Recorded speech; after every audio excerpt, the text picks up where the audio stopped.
All right, everybody, this is Guillermo Escobar Vasquez, and today I have a special guest that we are interviewing today. A lot of you guys may have known him from a viral video that came out around a year ago.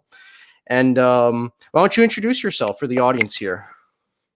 Hey, my name is Antonio Batista, and I go by Chivo. And long story short, I don't like black people. That's about it. That's all I can think of right now. Yeah, so this seems to be what you're especially famous for. So, in case anybody's listening and they're not familiar with you, Chivo had a rant that he did about like a year ago during the height of the George Floyd riots, where he kind of expressed his viewpoint on what he thought, Black Americans and I would guess as well white anarchists to a certain extent as well, in which he perceived them as destroying, all these parts of the U.S. And yeah, can you just elaborate a little bit on what kind of message you were trying to get out with that video?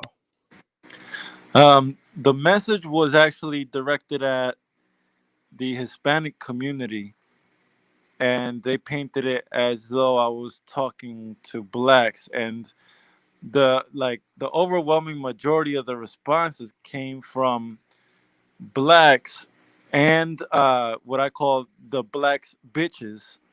You know what I mean? The wannabe blacks in my community, you know, and they are like, I look at them as the most pathetic slimes, that really. I mean, and I feel like people think like I really don't like blacks, but if there's any group that I really don't like, it's this group that's within my community, the ones that you know they're on their knees to the black community. And so basically, it was during the George Floyd riots when these people were obliterating cities all over the country, and in particular they did it in New York City in a Dominican neighborhood, and that's my background. You know that's my background, my ethnic background, and so um, I was upset about that, and I'm sure I wasn't the only Dominican person that was upset about that, and it was because of these riots that it happened, you know, and I was upset that the Dominicans allowed it to happen to their neighborhood in the Bronx. You know, that's what I was really upset about, and I basically told them, you know, like in my own way that they, get your act together and don't allow these people to just come into your neighborhood and just do whatever they want and destroy it and all of our family businesses. We're a community. We all, Dominicans in the United States, we all have relatives that own a like a mom and pop's, bodega. You know what I mean? Right. Yeah, sure. And We, entrepreneurship is something you guys definitely take pride in. yeah, we all have relatives that own some sort of business that, these parasites in their community that doesn't exist. You know, and so they're not going to destroy black businesses because there are not that many of them. They're going to destroy businesses of other communities. You know.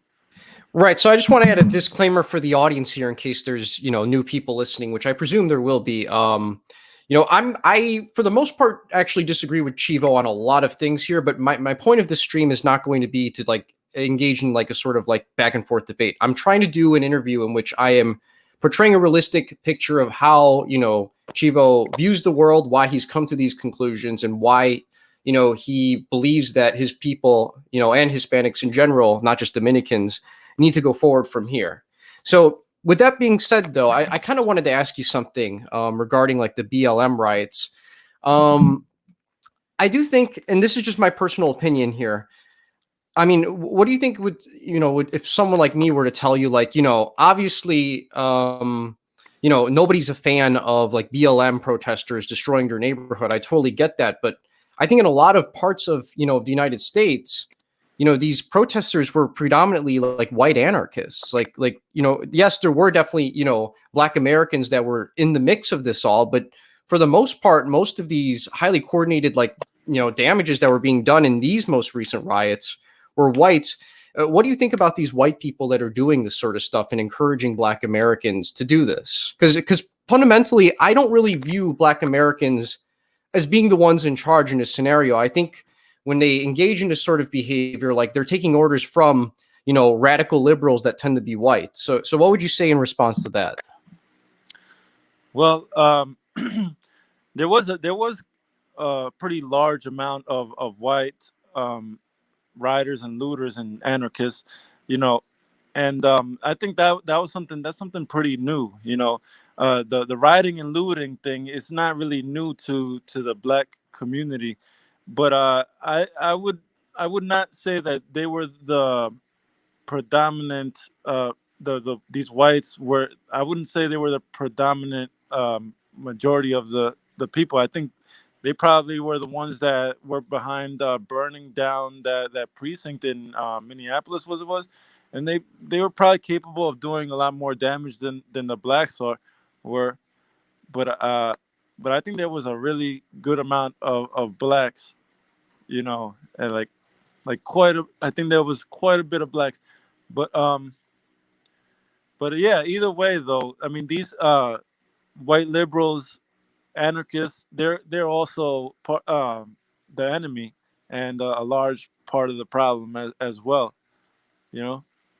Yeah. I just wanted to get your take on that because it just felt like, compared to many other riots in the past, like it felt a lot more whiter in nature than like, for example, the Trayvon Martin, the Mike Brown protest. I'm not sure if you were aware, but I wanted to ask you this too.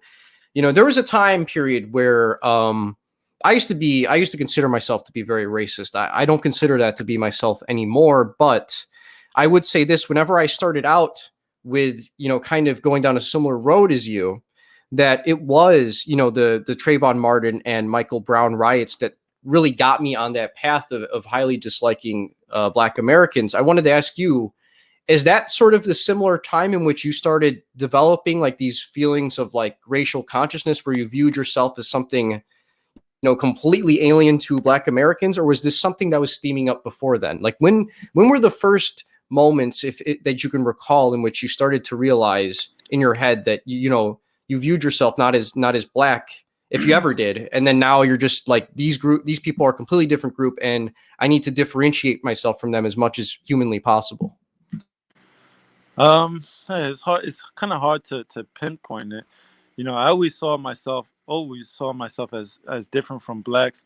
And I always saw my community as a separate community from the Black community. But I never like growing up, I didn't feel like, oh, black people, it's all them.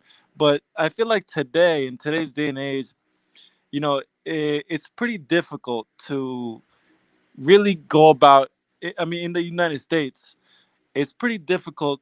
I think they make it really difficult to go about your regular life without, like, thinking about race. Like, they really make it difficult. I mean, or acknowledging it, or in any way. You know what I mean? Blacks definitely see themselves as a separate group. You know, and Well, it's interesting. I wanted to just real quick. I wanted to ask you, because it is true. Like, a lot of times, Black Americans, they tend to be different on this. Like, a lot of times they will kind of sort of see you as like an island Mexican, if you will, instead of like one of them. But have you ever had, radical, like pro-Black or Black nationalist types, maybe like the Nation of Islam, try to recruit people like you? Has this ever been something you've experienced? yeah, actually, yes. I have had a Nation of Islam guy try to recruit me, and but when he was talking to me, trying to recruit me, he was letting me know, like, to make me feel comfortable, to get me to open up to going in, because where I was during this time, they were all black, you know. But he was letting me know, like, oh, we have people of all races. We have Puerto Ricans, and we even have white people that are. This is what he said. You know what I mean? Um, I don't know if he said we have white people, but he said we have people. We have Puerto Ricans that look white, or something like that. you know, that are involved in this. Even though I didn't see any of them, you know, they weren't around me, but I was not like intrigued or anything by it, or nor did I have any interest in joining his thing.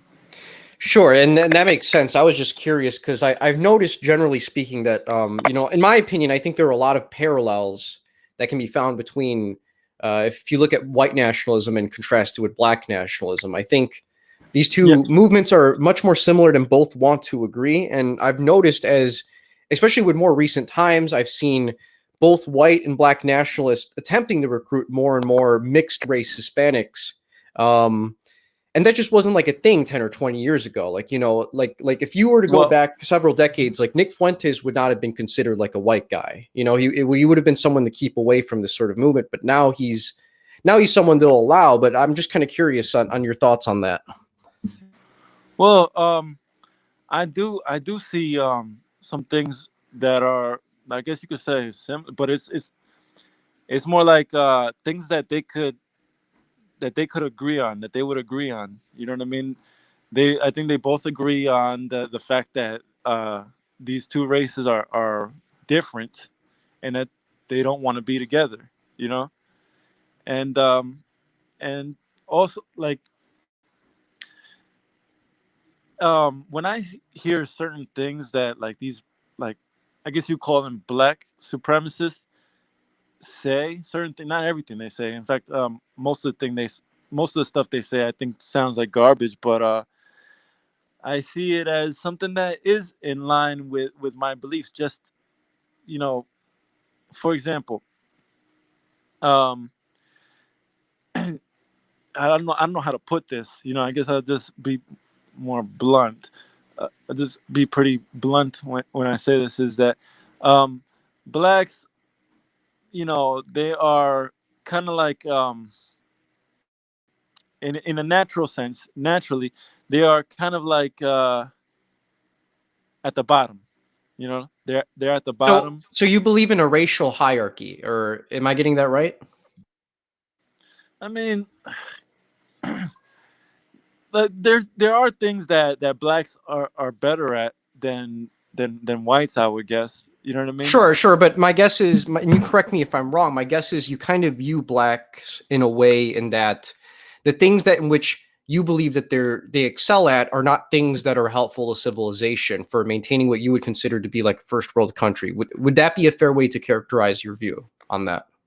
Yes, yes, yes. Okay. And I do think that in a way, blacks are kind of forced to live in this society that is not of their people and their nature, you know, and they're kind of like forced to live. I mean, they probably see it differently, but they're forced to live up to standards that, you know, it's just not of their people. So you have the belief set that as a result of blacks being slaves in the United States for several centuries, that they have, whether it's their fault or not, they have found themselves living in a country where they simply do not have the biological capabilities to be able to perform at the same level as white Americans. Would you say that's correct? Yes, yes, I would say that's correct. Okay, yeah, I held a lot of similar beliefs as you. I want to just make it, more articulated out a little bit to make sure that everyone kind of gets where you're coming from. That's not personally my view on the matter, but again, this isn't a thing where we're just going to debate and go back and forth because that's not the nature of this. Um, I would ask you this: what are your thoughts on? Because just so the audience understands, I'm Colombian. I'm a mestizo from Colombia. I showed you my 23andMe. I think I'm around like about as like I guess Iberian as you, but and then the rest of it tends to be Indian blood from the Muisca tribe of Colombia, which Yeah. lived in the mountains of Bogota, right? And I was wondering, what are your thoughts on the situation of the black population that exists in Choco, Colombia, where these are for the most part very pure blacks, but at the same time they are not like reliant on things like government housing or like food and things like that. And for they're generally speaking, extremely self-reliant and they don't need other people to, do well for themselves. What do you think about the blacks of Choco? Well, I think it's about the circumstances they're under, because blacks in the United States during segregation were probably doing a lot better than they are now. And the thing is, it's probably that way because they're like, in a way, they're forced to be that way. In the United States, they're not being forced to be that way. In the Wait, 50s, wait, I they just want to were. make sure I'm getting this correctly. Are you saying that segregation in Colombia, or what do you mean?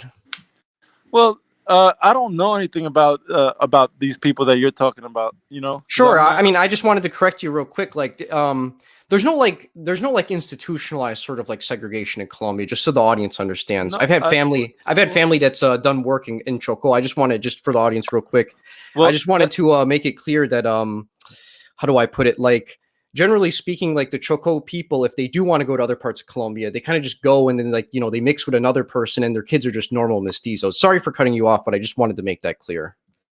the thing is, what I was saying was, well, for one, this area that you were talking about, these people that where they live there. Um, in that area, it's mostly just them. Well, they actually live with there's a lot of Indians, pure Indians, like very tribal ones who don't have like any admixture whatsoever, and they wear traditional clothing. But what's interesting about the dynamics there, because I have family that has worked there for like medical reasons, and to try to assist those people. Um, you have a situation I've noticed where what they've told me at least is there are blacks and Indians, and they live in close proximity with one another in Choco, but at the same time they don't generally mix with each other. They kind of like they have an understanding with each other, but they generally don't mix. And whenever these two groups do mix, because they do often mix, but it's usually not with each other. It's usually with whites and mestizos, if that makes sense. Okay. Well, anyway, what I was saying was about them being forced to do better. Was not that like, oh, they have segregation over there or anything like that. You know what I mean? But what I meant was that, like, I get a feeling that in Colombia they don't have like the capability to, you know um take government handouts. Like, I don't think Colombia would Well, the yeah, nobody Colombian really government would. does for the most part. Yeah. Yeah, so exactly, and that's the thing. Like in Latin America, you're more, if you're not, you're more forced to do something. Like, you don't get any free rides. Yeah, generally speaking, welfare states are a very foreign, alien concept to Latin America. I would definitely agree if that makes sense. Yeah, so, and it's like, so they're a minority in Colombia, right? Yeah, they're definitely a minority, and for the most part, the only place where they are a majority are in places like in Choco, which literally means like chocolate. This, Yeah. so yeah. So, I mean, it sounds like they're a small group of blacks living in Colombia, which is it sounds like, Colombia is dominated by a different culture that's not really theirs, but in a way, so they're kind of forced to live up to a certain standard if they want to do something with themselves, where Sure. like what I think during segregation is, it's not the fact that they were segregated, it's the fact that, they weren't given as much sympathy as they are today during that time. And um and they but they were a minority living in this European society, where they were basically, they were under more pressure to do something for themselves than they are now. Sure. And all right, so I see what you're trying to say. So I wanted to kind of ask you this. Do you think the way that the antebellum South and America, just the United States in general, and the way they handled their black population, do you think this was intelligent? So what I mean by this is, do you think the fact that they had slavery where you're a slave for life, your children are going to be slaves, doesn't matter if you're mixed, whereas opposed to like in Latin America for the most part, I don't count Brazil because Brazil was not even Spanish anyway, but in most of Latin America, you had a situation where slavery was more akin to like indentured servitude, and that like it was temporary. You did your work, you learned some useful stuff, and then after several years, you would be a free man on your own terms, and you kind of do what you want, and you'd often be encouraged to, mix with, a white or a mestizo, and then your children were essentially just normal mestizos from there on out. Do you think the New Spain Empire, the way they handled black slavery was a lot smarter than the antebellum South? Or do you think the antebellum South was better in the fact that they were very much in favor of racial purity and making sure that things like the one drop rule are in place or were in place? Well, I think that the antebellum South. You mean the South in the United States? Yes, what most people conventionally think of when you think of like the Confederacy, for example. Okay. Well, what I think is that I think that we're told a lot of lies about slavery and how slavery actually was, and I think they try to make it look like it was like 100 times more brutal than what it actually was, and I don't believe that at all. You know, and and because I feel like they're telling a lot of lies. For one of the most blatant lies is they try to make it seem like every white person had a slave back then, and so therefore like all white people have to pay for that. When it was really like a very very small percentage of white people that had slaves. So I just think that that's something to point out. But You're referring to the South in general or just the entirety of the US? Because the only reason why is because in the South, it was actually on average like, it was pretty common to own like at least one slave in the South. That's why I say so. Now, most people that, like the majority of slaves that were in the South were on giant plantations owned by the extremely wealthy, but there were a ton of like families as well that had like maybe one or two slaves, if you catch what I'm meaning. my understanding is that only 3% of the white population owned slaves. Well, of the U.S., yeah, I mean Yeah, in the that's true, U.S. but That's in what the I meant. South, it was a lot different, though. Like it was a lot more common. It's just you didn't usually see white people with like a million slaves, if that makes sense. Well. Anyway, the thing is, like, I believe that the times change and the way like living circumstances change, but I don't believe that the people themselves change. I believe that they pass on their personalities, through the years, and I don't see white people as like cruel people who would, do that. In fact, I think that they're like altruistic people, and that it's often used against them, you know, and taken advantage of and used against them. Like, oh, you're supposed to be a good person, so you're supposed to behave like this, you know, and they're allowed to behave like that because you don't expect them to be good people. Yeah, so I've heard your thesis of white altruism. This has been espoused by a lot of prominent white nationalist intellectuals. People like Dr. Kevin McDonald, for example, is noted for saying this. Personally, I don't really believe it, and the reason why is because, for example, you can study the way the Portuguese treated like African slaves in Brazil. You can study, for example, how the British treated Africans in like the Caribbean, where like the average lifespan was like less than a decade for these sugarcane workers. And I can even use a direct example where the British Empire actually I believe it was Malaysia or Indonesia. I'm getting the two mixed up right now, and it's not really super important, but essentially the group of people, it was either Malaysian or Indonesian, I believe it was Malaysian, in which they were trying to dominate. They weren't really cooperating. So the British Empire responded by essentially flooding uh, Malaysia with Chinese and Indian immigrants in large numbers as a way to demographically displace them and make them less powerful. And then the British Empire as well intentionally flooded China and got millions and millions of Chinese people hooked on opium. And my only question for you is, I feel like there's plenty of instances where I can show you like white people are definitely capable of just being evil to others just for just as a way to make profit. Like you look at the Walmart, people who own Walmart, for example. This is a very white Anglo-Saxon family, and they treat every, non-whites and poor white people like complete shit. I don't know if I mean, how would you respond to this claim that I'm saying that what I don't believe white altruism is true?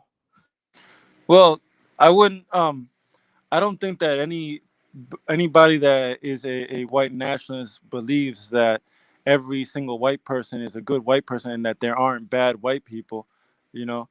And also, well, I don't want to dive into another topic, you know, but also a lot of these people that you know are saying that they're white, like they're not really white, and they do things, and then they say that they're white so that white people can get the blame for it. So what people are you referring to, just so my audience can understand what you mean? Like, is there anyone specific you have in mind?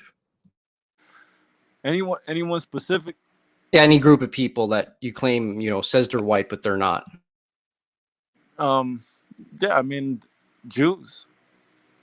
Okay. The most, I think, they are the most wealthiest group in the world, and they network and they work together, and they're a very tribal group, and they work and they operate as a separate group from white people. Okay, so I kind of would ask you this then. What is it about?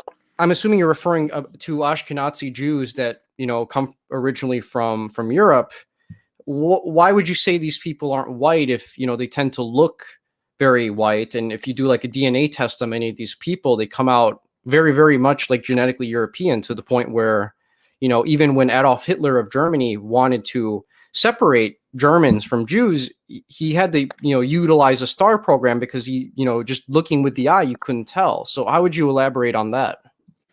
Well, I would disagree that looking with the eye you can't tell. I think people that I think Hitler could tell, when he saw a Jew. I think a lot of people actually can tell, but there are people that can't though. I mean, I think a lot of people that can't. To the untrained eye, you can't tell. You know, but however, though, regardless of whether you want to consider them white or not, you know, it's about like their actions. How they behave. They don't really behave in the interest of uh, white European people. In fact, they're often in the leadership roles of movements that attack all of traditional European culture. Okay, so I understand what you're saying here. So I want to ask you this. Have you ever heard of the immigration, or not the immigration, the Naturalization Act of 1790? 1790. No, no, I haven't. Okay, so this is something, maybe this will refresh your memory a little bit. This was passed, it was one of the first laws that was actually passed after the Articles of Confederations, I believe, they got rid of that, and they made the standard US government that you know of now. Um, Essentially said that to be a naturalized citizen of the United States from this point on, you're going to have to be a white man of good character. Is this sounding familiar to you? Yeah, actually, it is.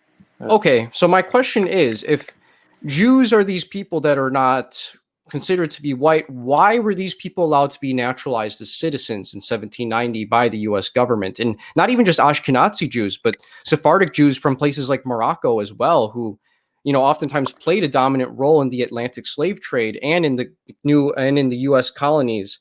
Why were these people considered to be white if by the white elites and by normal white people that were living in the US at the time?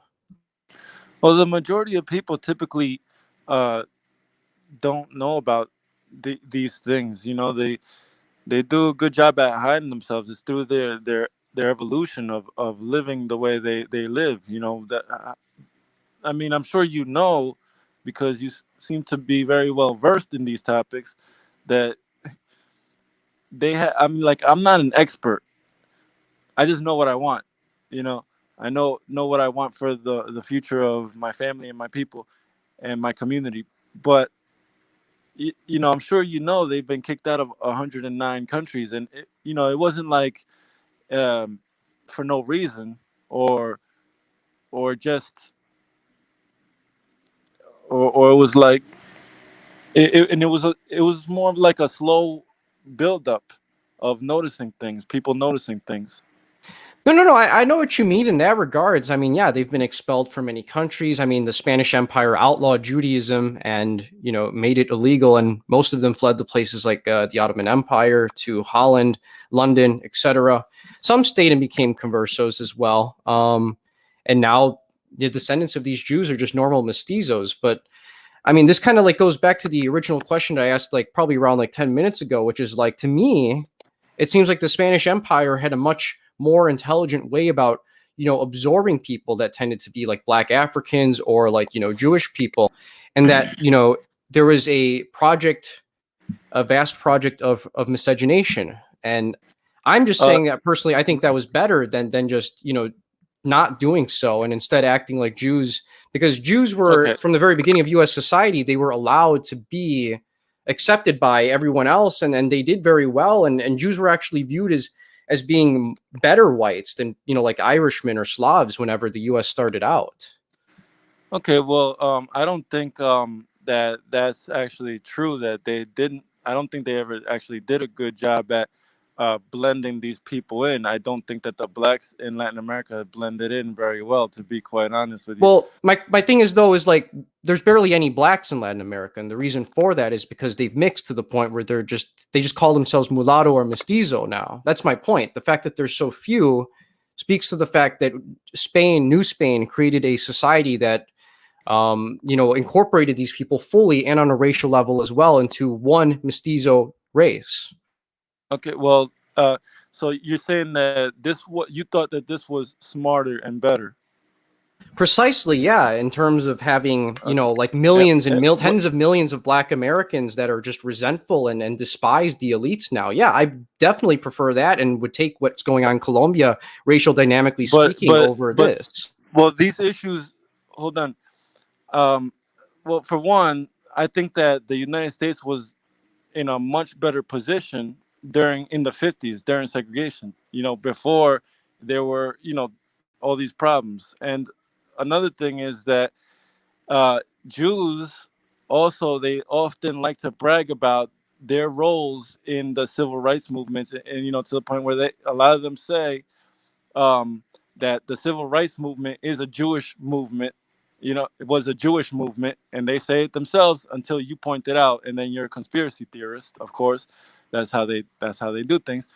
And they also started feminism, so it's like they created these issues that didn't exist in the past. They just created these issues instead of living in peace in the society that they live in. And during that time, the United States was at its best, at its So you think the wealthiest and best most was in powerful. 1950s? I just want to make sure everyone's getting that correctly. 1950s was when you think America was peak America. Yeah, yeah, and I don't think that this race mixing thing actually did work out for Latin America. Interesting. So, I mean, here's the thing. I mean, what I would kind of have to ask you is, how come we didn't really get Black Lives Matter protests, when most of the world was getting them? I mean, I talked to Hispanic relatives in Colombia during while Floyd riots were happening here. We didn't have any of that, and I think a large reason for that is the fact that in my family, and I come from a No, family of slave owners, mind you. I can just tell you that in Cali specifically, my family owned slaves, but we mixed with them. We had children with them, and they became like mestizos with us. You know what I mean? well, well, these, I mean, this Black Lives Matter Marxist stuff. It's mostly mainly in the most developed Western countries. You know, Yeah. like it's not in Arab countries either. But you don't. I wouldn't want to live in the Middle East. You know what I mean? I don't think it's necessary to put these type of movements in nations that are already destroyed and obliterated. You know, I think the purpose of these Marxist movements is to destroy a nation, and I think it's fulfilling its purpose. Yeah, so that's fair enough. I understand what you're saying. Not saying I agree, but I get where you're coming from here. I kind of want to ask you this in terms of like perhaps like maybe and just actually before I even Because ask you this, I just can want I to can make I can I can I sure. say something else too? Of course, Because yeah. these things are also happening in Europe, in European countries, and they never had segregation in Europe. They're just having what they're having is like new populations coming in. Yeah, I mean, this is as European societies outside of the Anglosphere adopt things like, you know, Anglo ideas like liberalism. Like, yeah, of course you're going to see that more and more. I think, in my opinion, though, I think this is inevitable result of, you know, things like how do I put this? It's inevitable result of sort of like the Protestant Reformation in a lot of ways, and it's an inevitable result of the toleration of things like, you know, Freemasonry, which played a huge role in not only creating the evil foundations, I believe, of the United States, but also um, wrecking New Spain, because most of these Criollo elites of Latin America who founded these independent republics were Freemasons as well, that wanted to emulate a lot of these things that the United States was doing. So I kind of want, this is kind of, actually, I'll ask you this later, but I was going to ask you if you think we were better off with you know, the Spanish Empire, where they were definitely less racist than these Criollo elites that broke off, but at the same time, it seemed like they were a lot better at managing a lot of this stuff than the current Yeah, elites that you see and their descendants. yeah, and honestly though, and I think that, you know, some of that might have to do with the fact that back then during the Spanish Empire, it was more controlled by the Spanish, and there were probably more of the majority of the more predominant race, um, if not the majority, but just like the group with the stronger influence.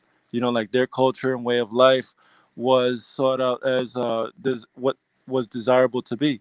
Whereas today, it's the blacks that are in that position where, oh, their way of life and their culture and, you know, what they're doing is what seems to be what people desire to live and do. Okay, I see what you mean, and I want to just kind of like go back to this question just to kind of like get like the answer from you, just because I don't think I really got one, and it's that, again, do you think that it was better off, like in terms of like, because for example, in much of the South, you had things like the one drop rule in the United States, where you're you know, you're any percent black whatsoever, and you are basically just black. Now, here's the thing: under the one drop rule, I would be black, and so would you. Do you think this would be a smart, you know, do you think this was a smart way to govern, as opposed to like, you know, New Spain, which had a much more sophisticated way of trying to incorporate people into this empire, in my opinion? Well, I don't think that it's possible to apply the one drop rule in Latin America in any way. You know, Mm-hmm. but I understand why they would do that in the United States, in a, you know, in a, with a group of people that have a strong population of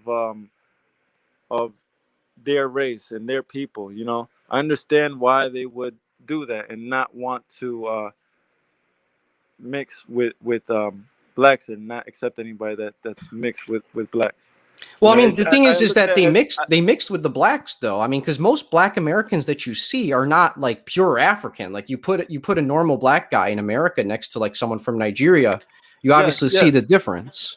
yeah. They mix with the blacks, but we're talking about the one drop rule where they wouldn't accept somebody that is mixed.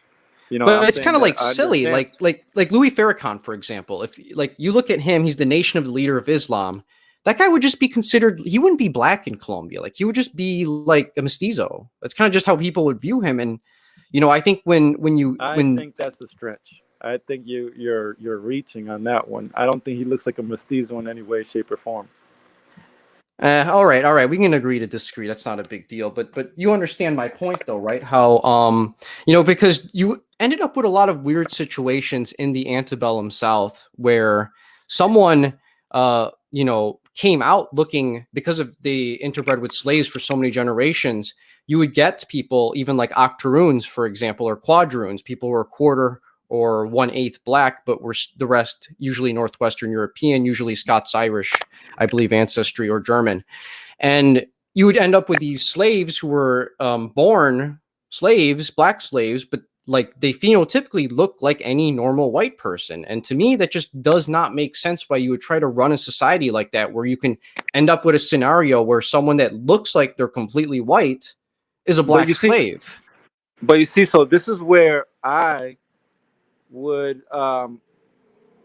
where I could see where I would look at, the things that blacks say, and all this stuff, and I could tell these blacks, like, look, I'm against slavery. Like, this is why slavery is bad, because it creates all of this confusion where we have to have these type of conversations, where it would be just better off if they were never brought here to begin with. So I disagree with slavery, you Okay. know. Yeah, so you disagree with it, but let's say the slaves were just in a hypothetical scenario. If they were there, do you think the one drop rule, if you were in charge of the US at the time, would you have enforced something like that? Or would you have maybe looked for something, maybe the way Dominican Republic historically tried to deal with this sort of thing? Well, the way Dominican Republic has dealt with this sort of thing didn't work out for Dominican Republic. And I if I was in the position that you asked me if I was in the United States, would I put the one drop rule? I would have to say yes. Yes, I would. And because the way I look at it as is that they put that for their people.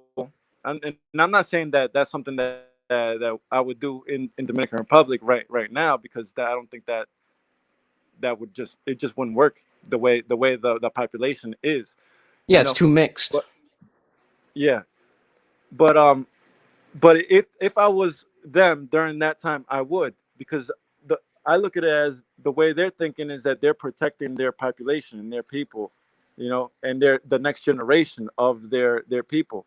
And I think that it did work out until people created these issues that didn't exist before.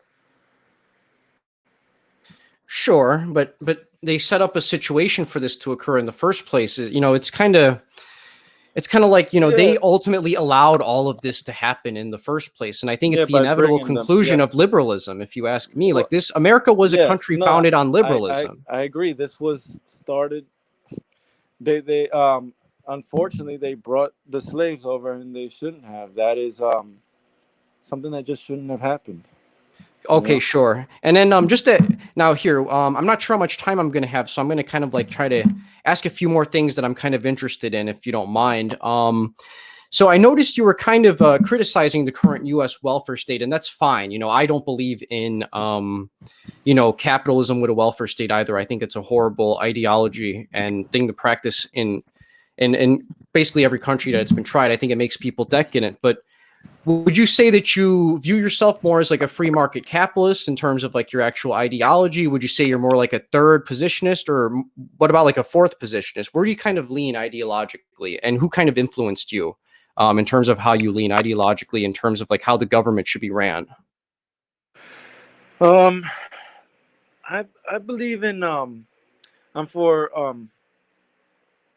um what's that one thing where I'm trying to put it in the correct words. Sure.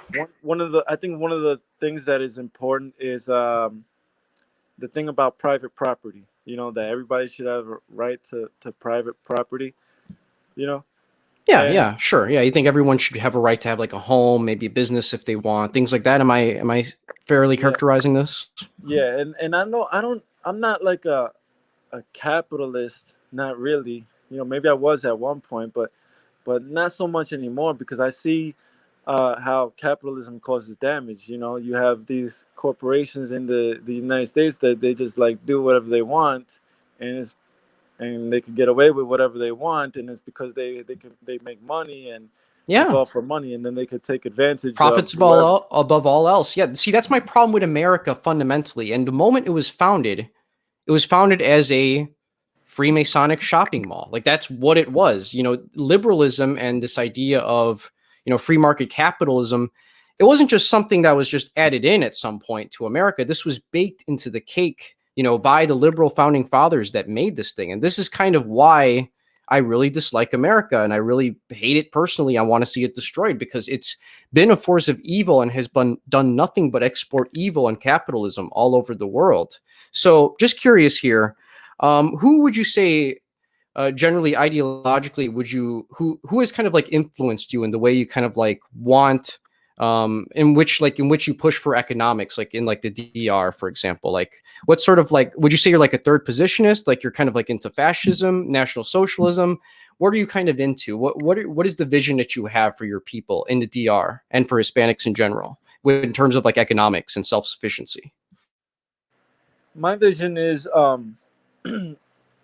it's hard to pinpoint like where if it's fascism or national socialism or whatever, but it's sort of the way I see it is a community, a nation that sees itself as a nation, that sees itself as a people, and that kind of like the way they would work at the way that they would work is the way that somebody would work at like a family business, where you're working as a people for a better, like a bigger future.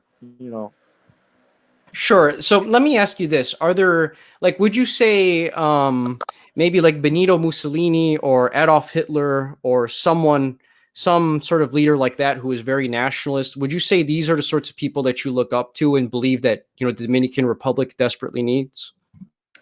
Yes. When I hear their speeches now, I'll be honest, I don't know their ideologies all through and through, but when I hear them speak, I see that, first of all, I can see how they speak. I feel like they speak like real leaders, and they're actually passionate about what they're saying and actually believe in what they're saying, you know. And I agree with what they're saying, especially, even when I feel like I sound crazy when I say this, but I hear some of Hitler's speeches, and I'm like, like, oh man, like it makes me a little bit, it gets me a little bit emotional because I can relate to what he was saying. So it seems like you are someone that pushes for blood and soil kind of nationalism. You believe that a specific ethnogenesis took place in the Dominican Republic. You guys are a people that have a unique, I guess, for the most part, I guess, mix, if you want to call it that, and you want to kind of like you want to preserve this from the Haitians that are sharing this island from you, that you believe are going to be a huge detriment to the Dominican Republic if you were to mix with them and allow them to come into your society in large numbers. Am I incorrect in any of what I'm saying here? No, you're 100% correct. And the thing is, one thing that I've noticed when I got here, and now, I'm on my father's property, and on his land, and working with him and all of that, and I feel a very, like, deep connection to what I'm doing. You know, when Yeah, I'm there, right now I'm not there on the farm. I'm gonna be there tomorrow, but when I'm there, I feel like I'm where I'm supposed to be. And when I help out my pops, I feel like I'm doing what I'm supposed to be doing. You know, sure. Yeah. and so also, me and my pops, we disagree on a lot of things. But Yeah. one thing that I see about him and I admire him is that he is indeed very cultured, you know, Yeah. and I feel like, it's in a way where he's old, he's 80 years old now, but he's cultured in a way where he is the way that this country used to be. Like, that's what he represents, what the people of this place, this nation used to be, and Yeah. that aren't that way anymore. No, actually, I actually understand what you mean by that. My grandfather, who grew up in Medellin, he died recently at 93, and I totally understand. He felt like a very authentic relic from the past, something to really strive for in terms of like values. If you get where I'm coming Yes, from, yes. He's not rich by any means, but he has something money that can't I feel is buy. priceless. Yeah. Absolutely. And let's talk about one of your most recent videos, because I've been binging on all your stuff, kind of just to get to know you better so we can, get to good questions, which I think we have been getting into good territory here. I'm really happy where we're going. So I want to paraphrase something that you said in your video, in which you titled, I believe, "My Message to White Dominicans." And again, if I'm misrepresenting you at any point, feel free to cut me off and we can kind of go into the details. But I'm paraphrasing here. You kind of made the argument that white Dominicans are the real Dominicans, and that, however, just because that you believe that, you also believe that Indians were a legitimate part of the Dominican Republic as well. And then, but at the very end of that, your argument was essentially that black Dominicans are not a genuine part of society because they were brought in as slaves. It wasn't their choice. And my only what I would ask you for this is, let's use like the Roman Empire, for example. With Rome at its height, you had a very, very large slave economy. And these slaves, similar to how slaves were handled in Latin America, this was temporary. But at the height of the Roman Empire, you had probably around like 30% of Rome being slaves, often from like, very Germanic parts of Europe and things like that. But my thing is that these slaves, after they were done being slaves, learned very important things, became Roman, mixed with the people, and just like they did with New Spain.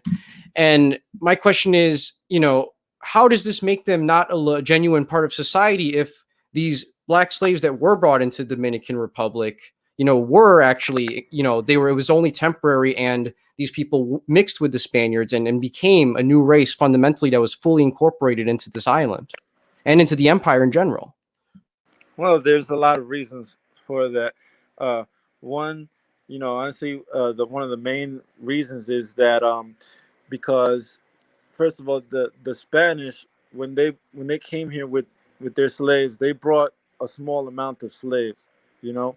So, but the way people see Dominicans today is as if it's these black slaves that were brought when in fact they were a very small amount, you know. So it seems like their numbers has skyrocketed to high proportions, and now we're in a situation where um, my traditional Spanish heritage is overlooked and undermined, and the African aspect of these small amounts of slaves, um, the African aspect has been propelled and made to seem like they are the authentic, real Dominicans, and that the Spanish aren't. And to me, that just seems backwards because it was actually the Spanish that founded this nation, what Dominicans are, you know, and the origins of Dominicans come from Spain, you know, and so to me that sounds backwards, and especially when I feel that they should have never been brought here to begin with, because they were brought here as slaves, and I think slavery is wrong. Sure. I get where you're coming from. So I'm just going to be a little frank with you, and I'm not trying to be a dick, but you can, if it seems like it's inappropriate, just let me know. But there was a time where I viewed things in somewhat of a similar manner to you. And what I mean by that is, I had a lot of similar views in terms of like how I viewed blacks and Jewish people. And my only thing is that whenever I would look at my DNA test results, I'll be quite honest with you.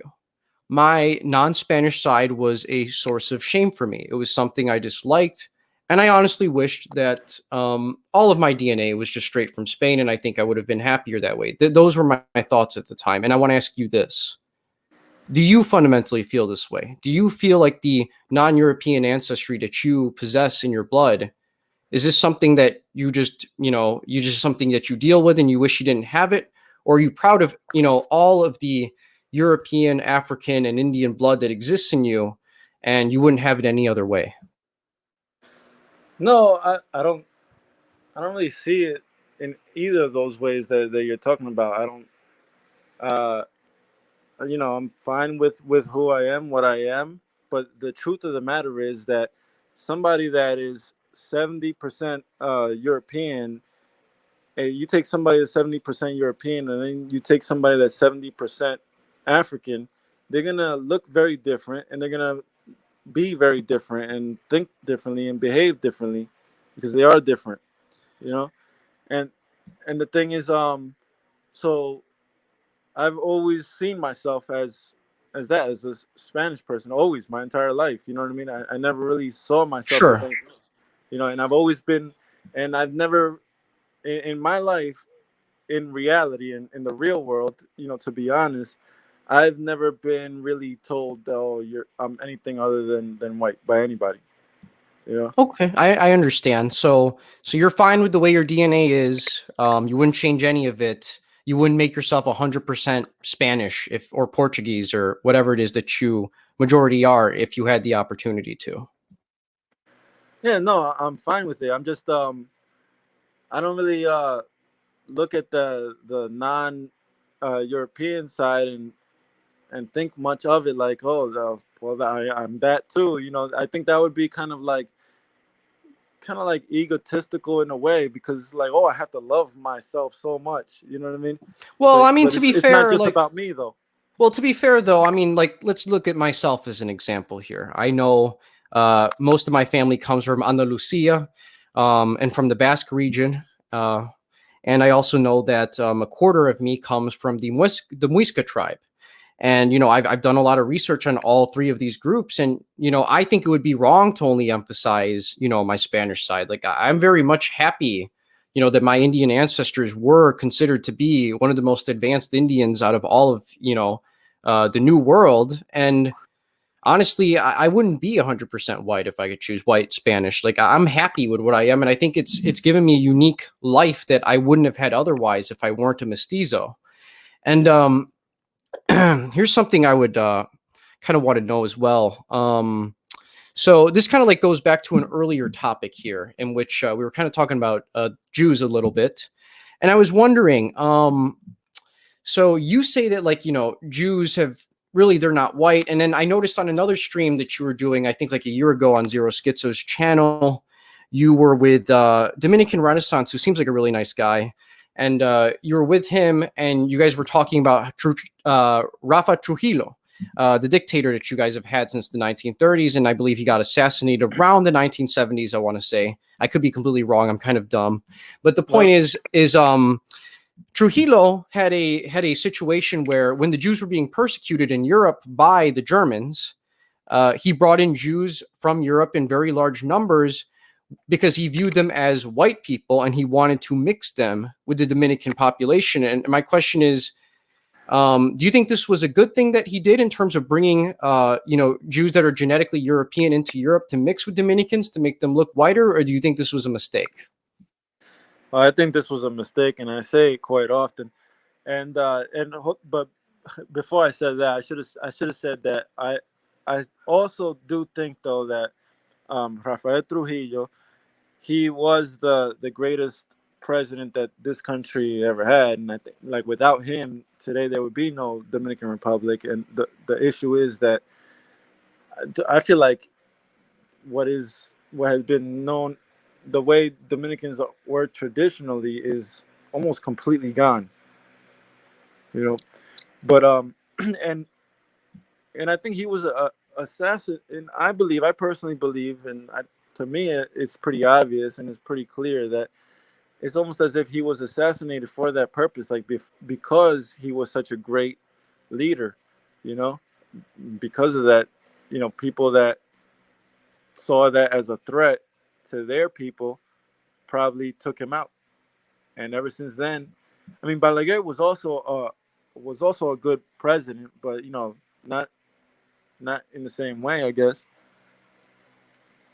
Sure. So I And actually, I'll be ever honest with since, you. ever since, he was killed, slowly the country started deteriorating.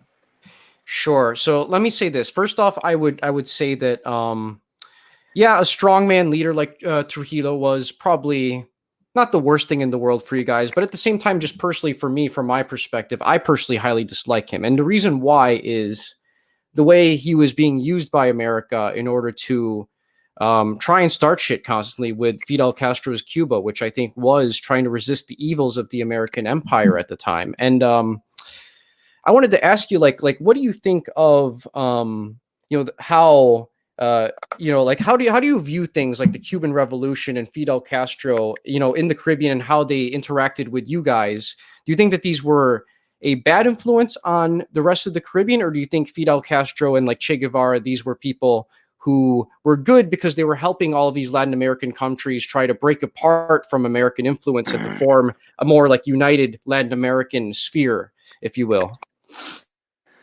I think that there's a couple of things. I think I think that originally, in, originally the situation with Castro and Che Guevara and the revolution, it started out with good intentions and wanting to do good, but it ended up horrifically, because I'm not into Marxism or communism, and I think that's where it went wrong. You know. Sure. So, if you could elaborate, what was it about Fidel Castro's regime do you think that was bad for Hispanics in general and for the Caribbean area of the Hispanic world? What was it specifically that these sorts of people did?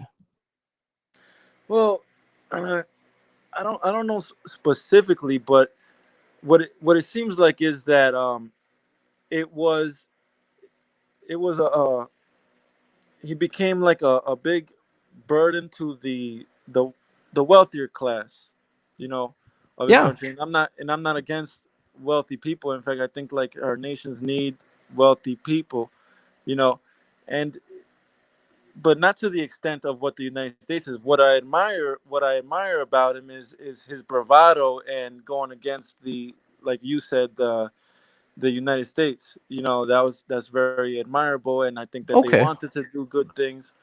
You know, but I think at the same time, it's because he had no choice but to side with the Soviet Union because it's Of a small course. line. Yeah.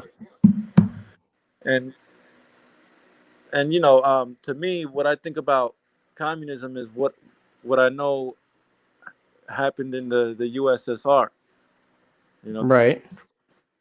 the Bolsheviks revolution that led to millions upon millions of deaths, and which is what I see happening in the United States right now. I feel like it's history repeating itself. Right. So I am a former Marxist myself. I wouldn't again. I'm a fourth positionist. I believe in creating a united Latin American empire that's and a multipolar world in general. So that I'm not really a nationalist. I believe in an empire more than nationalism itself. But what I was going to say is how would I put this? So for example, you kind of like brought up earlier that you kind of view the Black Lives Matter or protests that were occurring as like an expression of Marxism. My only thing is that if we looked at Cuba during all of the BLM stuff, they weren't doing Black Lives Matter protests. Like this to me, and again I could be wrong. To me, it looked like Black Lives Matter was a movement that was funded entirely by capitalist billionaires that many decades ago played a crucial role in, if anything, destroying the Soviet Union and using President Boris Yeltsin to open up the markets of the USSR. What used to be private industry, and just let Russian oligarchs buy everything up, and then the Russian people experienced mass poverty, mass starvation, and it was just one of the worst periods of time in history whenever they abandoned communism and went into a more free market mode. So my only thing is like, why does it seem like you're categorizing this as kind of like Marxism when I don't think this is really like Black Lives Matter protests aren't really ever a thing that I've seen from Latin American countries that have adopted socialist regimes. Like, Cuba didn't really have this. Cuba didn't have protests in Havana. In Nicaragua, they're not doing this sort of stuff. If anything, abortion and like gay marriage, these are things that are outlawed in Nicaragua, but are in more capitalist oriented societies in Latin America. It's more allowed. It's more permissible. Like Cuba, for example, they banned reggaeton music. Like, I don't see any capitalist countries doing that, and I support banning reggaeton. I think it's garbage, and there's nothing of value that can be extracted from stuff like that. Yeah, I agree.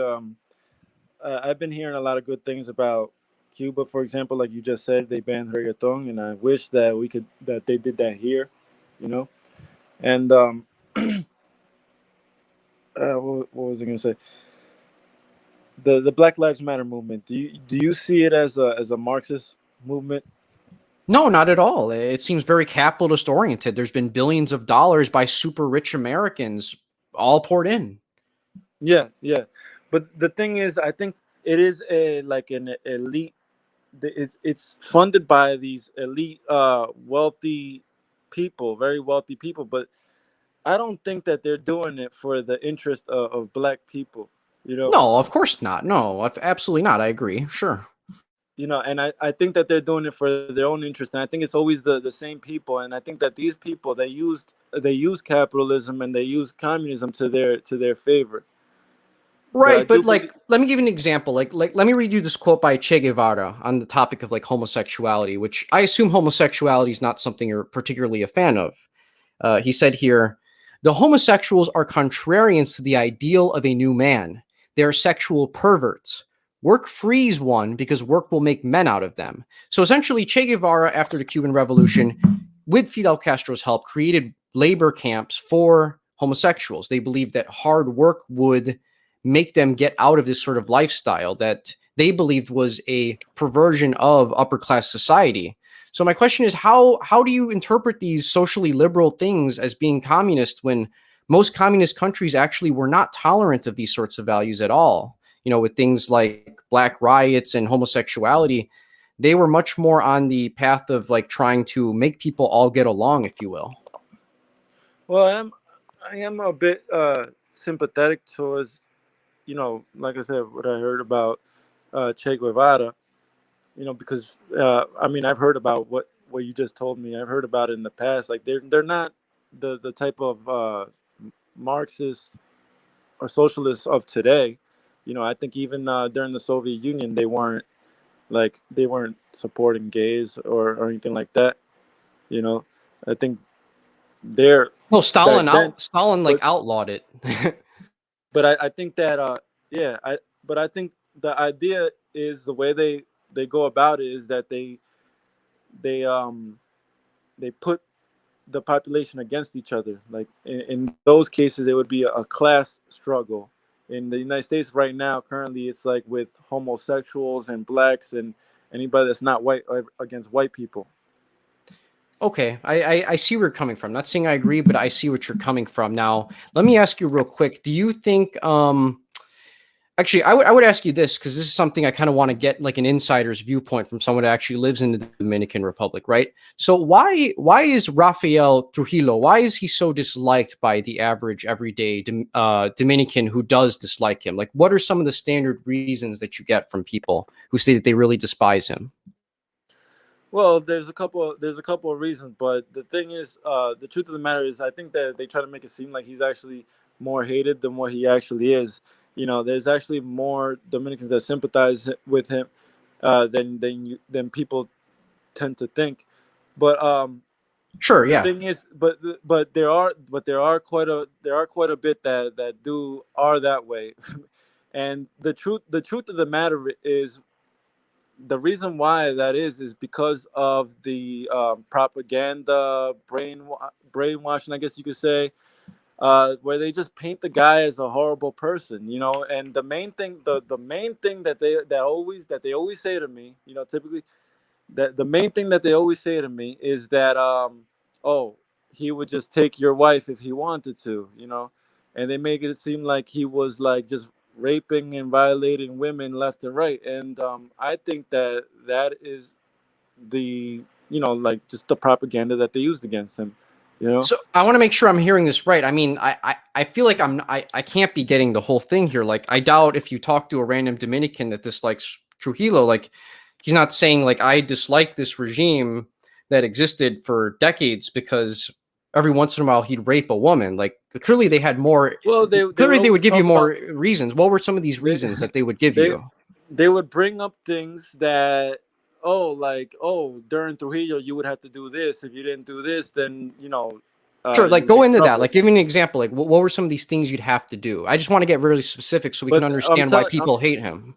I'm telling you, the main thing that they will tell you, the most common thing that they'll tell you is that oh, he'll take your wife. If he wanted your wife, he'll just take her. And that he would rape women, and that is what they always go to. That's like the first thing that everybody always tells me. Okay. And then outside of him potentially kidnapping people's brides, are there other like sort of critiques that you'd hear about his regime, maybe about economics or maybe about other social values? Are Just there other things in general? no, they all agree that he was good for the economy, that he took the country out of debt. There was no we didn't have any debt, um, and that there was a good economy. But that when they talk about him, they talk about how strict his rules were, and they will also all agree that there was no crime during that time.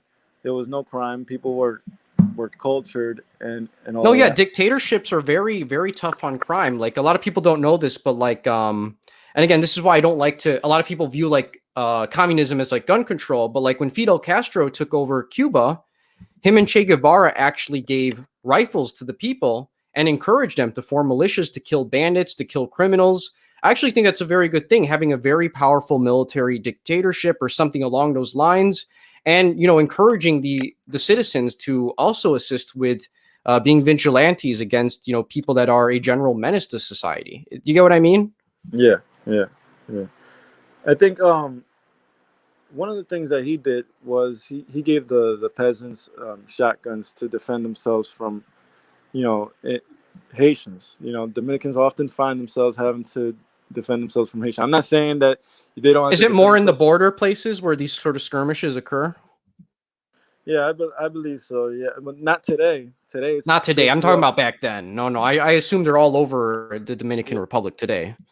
yeah, yeah. Pretty. That's what I think. That during that time it was probably closer to the border. Okay, and I'm sure he was a lot more strict on things like immigration on top of all that stuff. Like he probably was not. If anything, I've heard people even Yeah. criticize him for being too strict on the Haitians and trying. Sometimes Well, the thing Dominicans would end is, up getting hurt during these situations too. well, the thing is that the way I see things, it's not the way I see things; it's the way things are. That Africanism is being forced on us, and the way things are is that you can't do or say anything bad about a black person.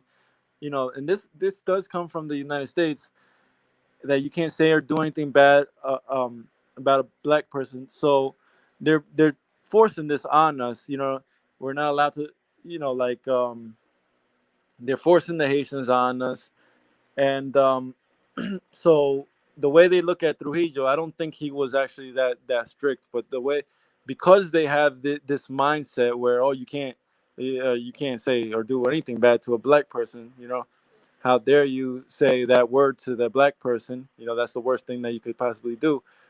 So because of that, because they have that mindset, they'll look at the past, and any little thing that something was done looks as something horrific. Where one of the things that they often talk about is, they try to say that he committed like genocide on Haitians, but Yeah, I mean, I've definitely seen accusations of like large scale massacres, if not outright genocide. But yeah, I know what you're kind of referring to. yeah, but it's not even the way they painted it. There was an incident where something like that had to occur, and he took action, and that's what it was. But that's what the Dominican people wanted to happen. And I also heard one guy say that it wasn't even Trujillo's government that did it. It just happened during Trujillo, and that it was actually the citizens putting taking the law into their own hands, and getting doing that to the Haitians. Sure. And would you say that the Trujillo government probably played a vital role in, if the government didn't do these atrocities themselves, maybe they somewhat encouraged the Dominican people to kind of just take it in their own hands and do what they believed they had to do at the time? I think that I think it was more so the people that he wanted to do what the people wanted, and I think that is what the people wanted, and I think that's, if he did anything about the Haitians, I think it was because of that, you know. Um, so yeah, so I think it was because of that, and I lost my train of thought. No, it happens all the time, dude. I totally get it. You're gonna remember it But for the meantime, let me just again, if it does come to you, just say it, because I've had this happen a million times. I just want to fill in for the air here. I kind of want to know, like, what since now that you're back in the Dominican Republic, and you're out of New York City, like, what are kind of your short term goals that you want to see and kind of help Dominicans achieve? And then once you're done describing the short-term goals, what are some of the long-term goals that you really want to work on to help to, the Dominican Republic, be what you believe, like fulfill its true potential that you want it to fulfill? I think a short term goal would be creating like a sort of consciousness amongst the Dominicans here, if not like Dominicans in general, but like probably the Dominicans around where I am, you know, to where they have a consciousness of like what a Dominican actually is, So you want to rather. you want to do a propaganda effort. You want to work with other Dominicans to maybe get on like social media and kind of expose these ideas that you believe a lot of Dominicans intuitively hold, but that they just don't know how to properly articulate. Would that be fair? Yeah, because the thing is, their idea of what a Dominican is really shallow. I think they just have a very shallow idea of what a Dominican is. It's to them is about the way that they hear them speak, and if they were born here, and it's pretty material, like, oh, music and food and dance. You know what I mean? And I don't think that is something where it's like it gives much meaning to a people, Sure. because So let me ask you this real basically quick. Oh, keep going. Sorry. it's almost as if they're saying that anybody from anywhere that is born and raised here and that speaks the Spanish and eats the food is Dominican, or not even that. You don't even have to be born and raised here. You learn how to speak Spanish. You speak it as well as they do, and then you can dance to the music, and then you're Dominican. And that's a very shallow way of looking at it, I think. Yeah, okay, I get what you're saying there. So I would ask you this. So I come from a country that has a very large Lebanese population. We have millions of people of Lebanese ancestry that reside here. Actually, it's the biggest. Colombia has the biggest Lebanese diaspora, like, outside of Lebanon. That's how many we've taken in. Obviously, I don't think we should just have uncontrolled mass immigration, but at the same time, I'm pretty content with what, the Lebanese have been able to do with the opportunities we've provided them. For the most part, we pretty much only let Christian Lebanese people in, and these people assimilated to a very, very powerful and coherent ethnic monoculture. And now now there are Lebanese people all over Colombia that have just mixed with everyone else. They become mestizos, or whites like anyone else, and I'm happy. I have Lebanese people in my family. And it's like, do you think that, what do you think of that sort of like thing that Colombia did? Do you think that was wrong for us to do, to take in all of those Lebanese people? Or do you think that was something that was ultimately positive for us? Because that's the only thing. Like, you are saying that, at the same time, someone being born somewhere doesn't make them that way. But at the same time, I have Lebanese people in my family who have mixed into my family, who have become an integral part of Colombia, and they were given a chance, and I'm happy that they were, and I wouldn't have it any other way, in my opinion.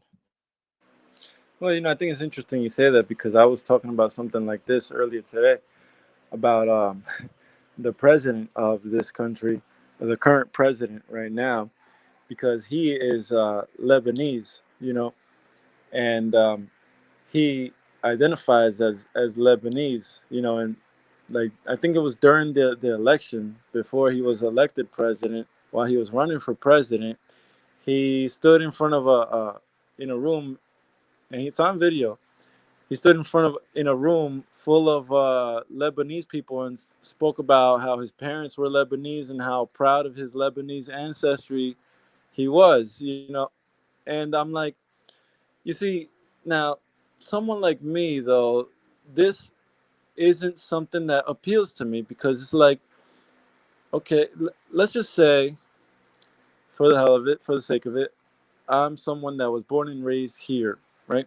But the thing is, though, my ancestry is from here for the past since this nation started, you know, And so I feel like he doesn't even identify. He identifies as Lebanese, so he doesn't have the same connection to the nation that somebody like me would. You know? Okay, and you would say that probably applies to Colombians too, if you were guessing. You don't think that they're quite as Colombian as someone, for example, whose ancestors have been here and have, since like maybe like the 1500s? Is that a fair characterization? Yeah, I mean, again, it's about looking at things in with more depth and more meaning. It's like it kind of takes away from the meaning of being Dominican or Colombian, or even like in the United States, for example. Like my family went to the United States. They started going in the '70s, you know, and they've never, like, they're not connected to the history of the United States. Like I don't have it. My ancestors didn't fight in any American wars. They didn't fight in the American Revolution. So, but I do have ancestors that did fight in wars in Dominican Republic. So that to me should have more meaning to me than the American Revolution. Okay, I understand what you're saying. That not saying I agree, but I get it. I get where you're coming from for sure. So I actually want to read a post. Now you can correct me if you're wrong. I think you did this around like 10 hours ago. Was this you that wrote this out? The post that starts with "Sometimes Hispanics do tend to have more camaraderie." Was that you writing that, or was that you kind of like quoting or posting a picture of something that someone else wrote but you agree with? No, I wrote that, Okay, let me and just read it for everybody real quickly. I just want to make sure. Let me just make the full context here. It says, "Sometimes Hispanics do tend to have more camaraderie. However, I just see it was a bit stronger because although we might see ourselves as a people in a way, we tend to be divided into multiple different factions about who we are as a people, and I think that has to do with the race mixing. I look at whites and I think that at least they know who they are racially and can't deny it. They know what their ancestry is. I think the problem with whites is that they take it for granted, and that's one thing positive I can say about blacks. As stupid as they might be, they know who they are and they don't take it for granted. And they seem to be in agreement with each other on the most fundamental things." So yeah, I just wanted to read that out. So you completely stand by like everything that you posted there, right? I just want to make sure. yeah, in fact, I liked the way it sounded when you were reading it. I was Okay, nodding okay. along.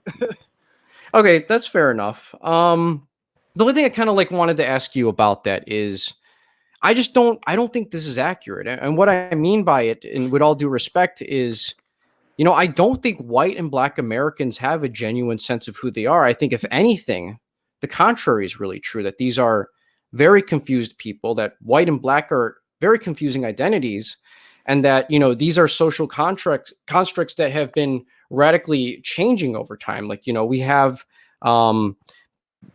if you go back hundreds of years ago before racial science was a thing, people weren't really calling themselves white or anything like that. They were essentially very ethnic focused. And I think you would do some good reading an author like E. Michael Jones. I'm not sure if you've heard of him, I but have.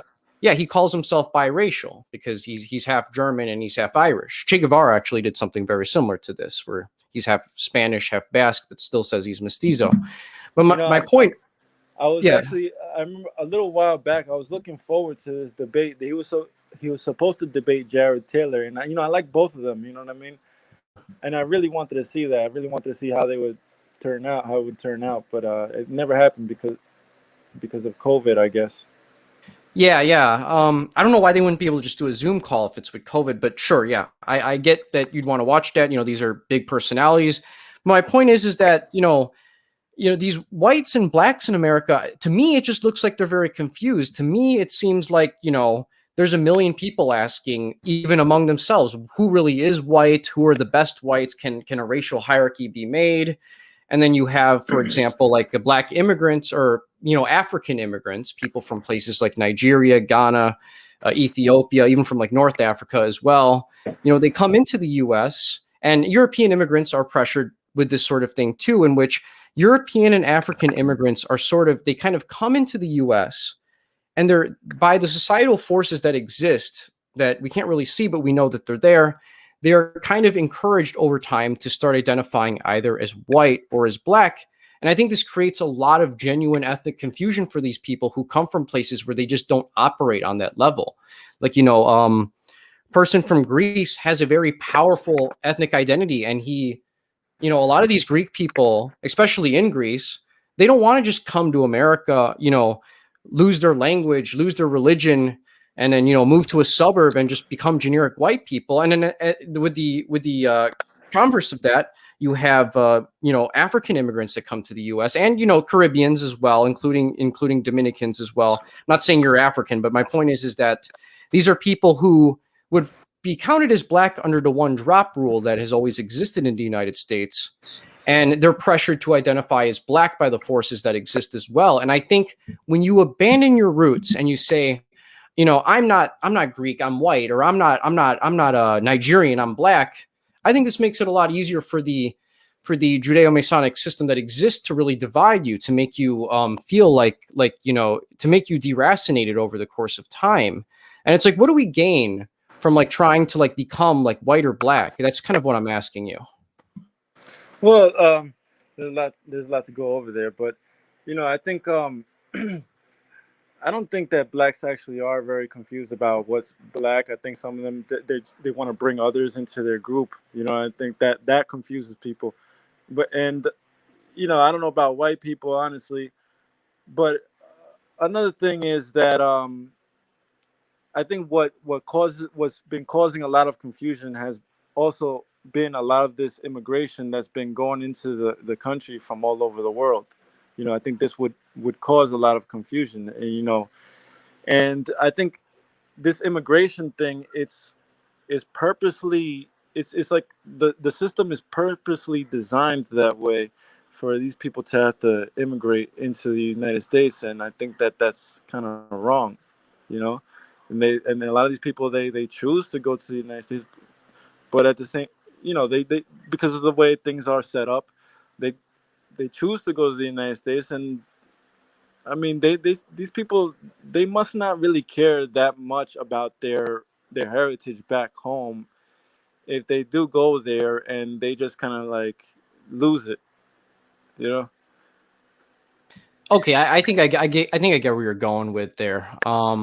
But you don't think? I mean, think of it like Somalis or Ethiopians. Like, we can even use Ethiopians as an example. They have a very rich history compared to um, for example, they have a lot of remarkable accomplishments that many people of Bantu ancestry can't necessarily claim for themselves, and they had very, very, very cool civilizations and very advanced ones at an early age. Could you understand why maybe, a Ethiopian who maybe from a quick cursory glance, he appears to be black, but he doesn't, want to be identify as black because, he sees American culture as being something that is the antithesis to everything that being Ethiopian is about, even if he looks black. Do you get what I'm saying? I don't think that these black immigrants that don't want to be black, I don't think that they're as like a common thing as people try to act like they are. No, no, I no. I'm think just using an isolated example just to kind of because we get obviously way more European immigrants and always have than ones straight from Africa. well, I mean, what I notice is as group in a general sense, a lot of these European groups that come over tend to not really like blacks, regardless of whether they see themselves as white or not. Like I would point to like Italians, in New York. They in many cases they don't see themselves as white, Sure. but they Yeah. don't. But in also many cases they kind of clash with blacks as well. Well, to me, it seems like this kind of proves the point that a lot of people are making for a while, that whiteness in a lot of ways is a fluid social construct that ultimately at the end of the day is a rejection of being a black American. I mean, that to me that seems to be the obvious case. But I mean, do you think Europeans, coming to the Well, U.S. and okay. okay, sorry. Well, I understand the whole. I mean, there's for one, there's a lot of like a lot of white nationalists. There's certain white nationalists that like I guess they're more of the Nordics or whatnot, or maybe the So you're Anglo. thinking of you're thinking of Nordicism, right? Is that what you mean? Yeah, maybe like those like white nationalists that are kind of like those, they don't see Italians as white or whatever. Or it's But like a I case by case basis. Like if this Italian looks dark, too dark, like he's not white, he must be like part Arabic. Like, is that what you mean? probably, but I guess it depends on the person. Um, I guess it depends on the person, but I think that just like it kind of complicates things. But I understand the the idea of not like seeing being calling yourself white as kind of like abandoning your, if you're Italian, your Italian heritage, and culture and traditions and all of that stuff. But I don't think it's like something necessary. Like if a lot of these Italians consider themselves white, I don't think that means that they don't consider themselves Italian or express themselves as Italians with their traditional heritage. I think that there are different types of whites, and I think that they know that. Sure, yeah. I mean, there's definitely people that will say that they're Italian first, but they ultimately understand the sociological context of, US racial dynamics, and they still understand, like, when a random person sees them, they're going to be viewed as white. Is that kind of where you're going with? Yes, yes, yes. Okay. No, I totally get that. And yeah, I that's by design in my opinion. But And the enemy and our enemies, like I'm not. I've been lately. I've been a little bit more sympathetic towards blacks, although I feel they make it hard to be sympathetic towards them. But I try to take some of the blame off of them because I feel like they're just being used by these elites, as a weapon, and these are the real enemy. And that's how I so view the white and black racists, just so you know. I kind of have a yeah, similar view in that manner, if that yeah, makes sense. and so I think that these people are the real enemies, and I feel like they use blacks against these people, like and these are the enemies. So the enemy, they don't want these blacks to like look at them and be like, oh well, you're Italian, so I guess you're okay. No, they're gonna be like, that's a white person, and they're gonna beat him up and rob him, and because they see him as a white person. Okay, that makes sense. And we're running low on time here, so I'm going to kind of do like kind of like ask what I was another thing real quick before we are finished. And it's kind of this because I was just generally curious. So, if you had the guess or if you have the information on you, because I genuinely just don't know, what tends to be the average or like genetic makeup of someone from the Dominican Republic? Like if they took a Um, 23andMe, what would be like the average for like, the entirety of the country? Or does it change based on well, region?